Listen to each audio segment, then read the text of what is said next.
Chapter 6, Foucault in Practice, Making Simple Political Ideas Needlessly Complex Since 1961. Welcome back, theory masochists. Having thoroughly destroyed your understanding of reality, we now face the ultimate question. What the hell are you supposed to do with all this Foucauldian nonsense? How does knowing everything is a power relation/discursive formation actually help you live your life? The short answer? It doesn't. But that hasn't stopped armies of Foucault fanboys from applying his theories to everything from prison reform to their roommates' dirty dishes. Let's explore this train wreck of theory colliding with reality.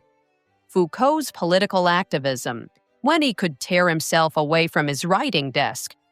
For someone whose theories make political action seem pointless, since all resistance just creates new forms of power, Foucault was surprisingly politically active. It's like watching someone write a manifesto against umbrellas, then grabbing one when it rains. The cognitive dissonance is almost impressive. Foucault's activist greatest hits include prison reform advocacy.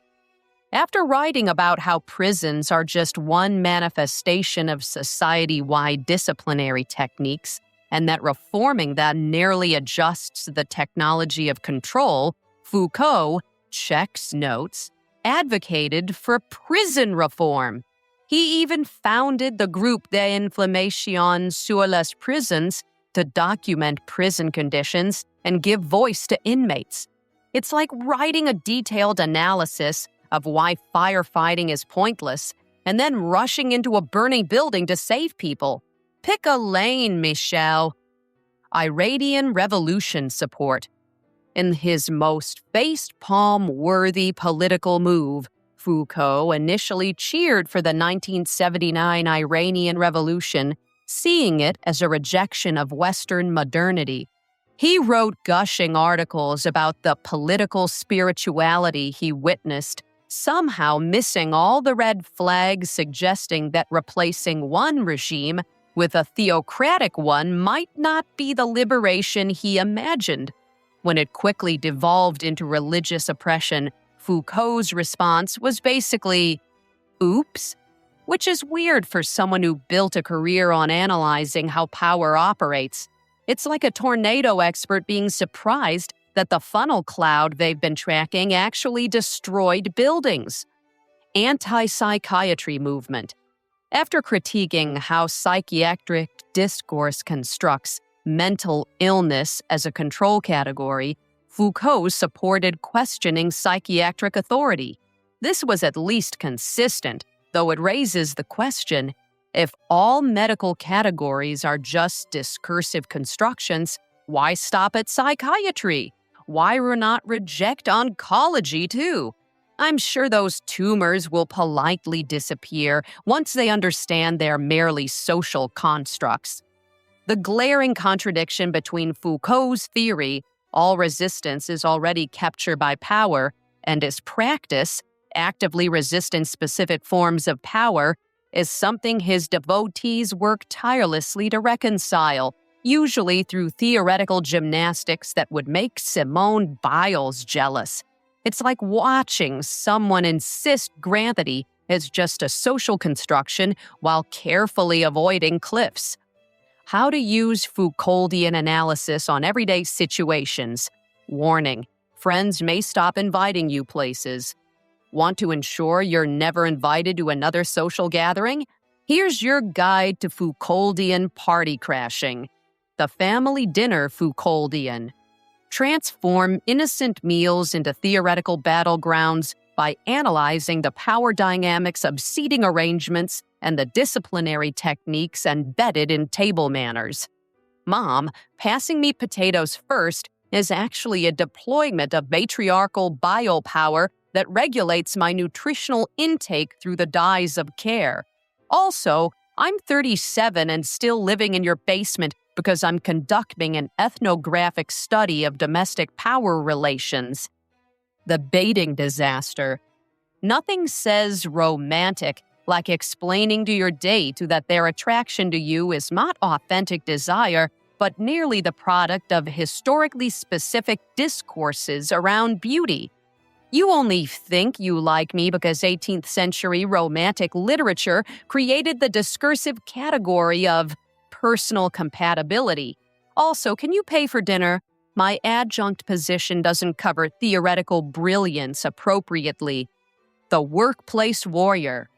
Win popularity contests by explaining how the office coffee machine is actually a disciplinary technology that regulates productivity to controlled stimulant distribution, and how Casual Friday is a technique of power that creates the illusion of freedom within rigid control structures. I'm not participating in the holiday gift exchange because it's a ritualized normalization procedure designed to manufacture unofficial workplace cohesion. Also, Steve forgot to refill the printer again. The beauty of Foucauldian everyday analysis is that it allows you to feel intellectually superior while accomplishing absolutely nothing practical. Who needs to actually solve problems when you can just analyze the discursive conditions that make them appear as problems in the first place? Why, every solution creates new problems, the perfect philosophy for people who never want to commit to anything. The most paralyzing aspect of Foucauldianism is its insistence that every solution creates new problems, every resistance is already anticipated by power, and all liberation movements eventually generate their own forms of control. This makes it the perfect philosophy for people with commitment issues, the intellectual equivalent of refusing to pick a restaurant because who knows what might happen between now and dinner time. Some examples of this paralysis in action. Prison reform paralysis. Foucauldian analysis suggests prison reform doesn't challenge incarceration, but merely makes it more efficient. Abolishing prisons would just lead to other forms of control, like increased surveillance. So what should we do? Extended Gallic shrug. Meanwhile, actual prisoners continue suffering while theorists debate whether improvement is even conceptually possible. Healthcare hesitation. Medical care involves surveillance, normalization, and expert authority, all problematic from a Foucauldian perspective. But the alternative is people dying from treatable conditions? The analysis offers sophisticated critiques, but rarely clear guidance. It's like warning someone their umbrella might cause shoulder strain while they're standing in a downpour. The problem isn't that Foucault's critiques lack insight. Many are quite perceptive. The problem is that they provide no clear principle for distinguishing between more and less harmful forms of power or better and worse policies. Every option is problematic from some angle, leaving the committed Foucauldian in a position of permanent critique without clear commitments. This is why Foucauldianism often becomes sophisticated political nihilism disguised as critical sophistication. It's like responding, "Everything is problematic," when someone asks where you want to eat dinner. Technically true, but completely unhelpful for making actual decision. Final thoughts. When you need to actually do something. The pragmatic approach. Not that Foucault would approve of pragmatism. Foucault himself didn't give up on political action. He protested, advocated for causes, and took clear positions even when those positions didn't align with his theory. In practice, he seemed to recognize that eventually you have to set aside perfect theoretical consistency and engage with messy reality. Or you could just use Foucauldian analysis to write verbose papers deconstructing everything from serial advertisements to your roommate's Netflix choices, ensuring you feel intellectually superior while accomplishing nothing of practical value. Both approaches have their place, though only one might actually help someone besides your theoretical ego.